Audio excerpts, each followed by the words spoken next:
was 3 years old, I went to preschool Alihlas, and that time it was really fun to play. And when I was 4 years old, I went to kindergarten Muslimat, and in kindergarten Muslimat, I joined the drum band and took part in competition. When I was 6 years old, I went to Sukasirna Elementary School, and I always played before going home. And when COVID hit Indonesia, I studied more and stayed at home.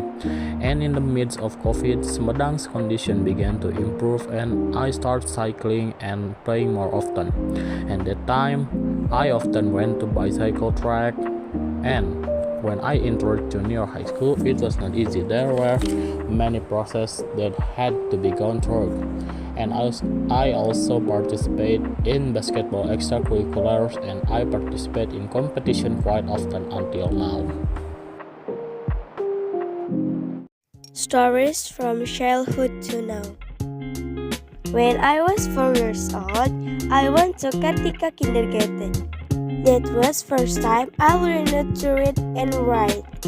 I also participated in a fashion show competition, and I was very happy.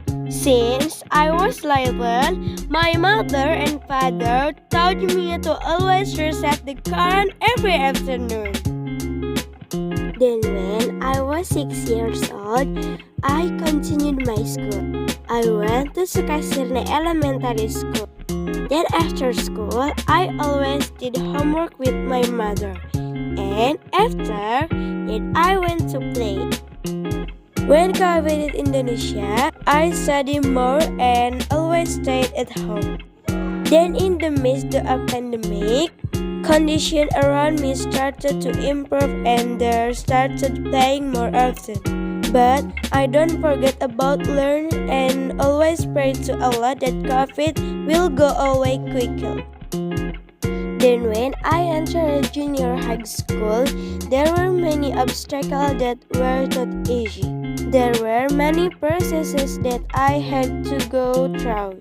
I also took part in drum band extracurricular and still take part in competition to now. Thank you for watching, and bye-bye.